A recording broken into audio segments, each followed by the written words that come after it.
Habla Español. Sacramento is home to an award-winning Spanish language school and cultural center, which is celebrating their 10th anniversary, and they're also continuing to offer Spanish lingo lessons for the community, along with schooling them on Latin American culture, too. Maria Harrington is the owner of CASA de ESPAñOL, and she's here to share how her school is giving back to the local community. Hola, Maria. Hola, Abri, ¿qué tal? We're doing well. We're How are so you? glad to have you here on the show. Let's talk about CASA de ESPAñOL and why you started it. So, Casa de Español, we started in 2011 with the vision and the mission to be able to bring culture and love for the Spanish language as well as the Latino cultures here in Sacramento. And a big part of your mission is being able to give back to the community. So can you talk about how you're giving back and why that's so important?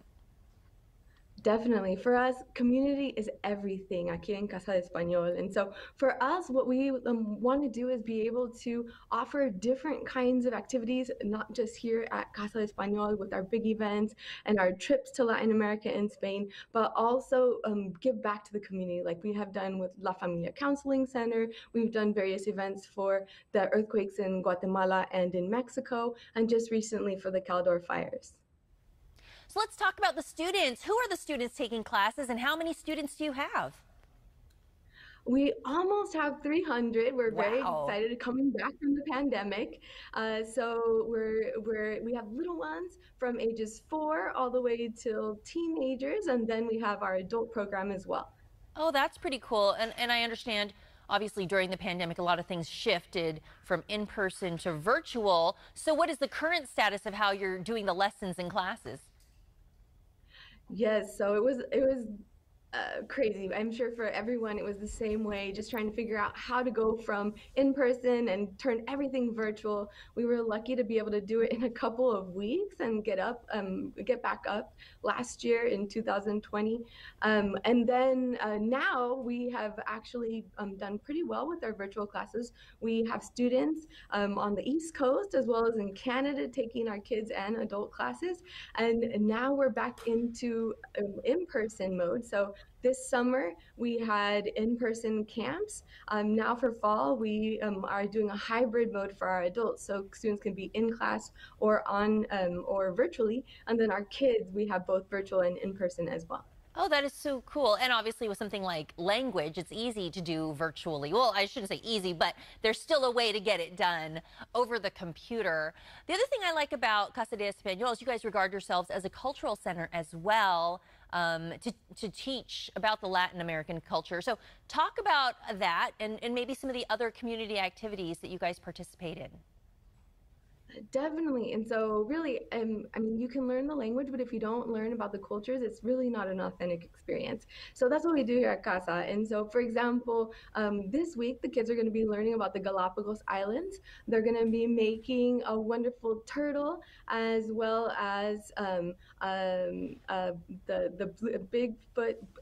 blue-footed booby. I don't know if you've heard of this wonderful I have. bird. And so they'll be making that. They'll be learning about the Galapagos Islands. And then for our adults, this Friday, we actually have an event where we've invited someone from Spain to talk about the Spanish Civil War. And he'll be joining us at 4:00 a.m. Spanish time to be able to talk about that with us tomorrow. Oh, that's really cool that you bring some of those elements in because like you were saying, I mean, it's one thing to learn the language, but learning the culture, it really goes hand in hand. And you guys do have some great program offerings. Any other programming that you haven't mentioned or any other events and activities that you're planning for the future? Yeah, so in a couple of weeks, we're going to be celebrating Dia de los Muertos. We'll be selling Sugar Skull kits so that the kids can take it home and do it virtually with us. We'll be working with Yelp on that, so it's going to be a great event that we did also last year. And then we're always excited about our La Familia community event where our students raise money to be able to throw a Christmas party for them with different kinds of activities for the kids, as well as music and some food. Oh my goodness. Now with the classes, can someone join in at any time or are there certain start times and then, you know, it goes for a month, 2 months, however long the period is? Yeah, so for the kids, we just started the session, so it's a great time to join. And our sessions are 12 weeks for the kids as well as for the teens. And then our adults will be starting at the first week of October. So it's a great time to start. But yes, people can join in midway as well. All right, very good. Well, this is fun, and thank you so much for joining us and filling us in on your language classes. Gracias, Maria. For more on their Spanish classes, you can visit casadeespañol.org.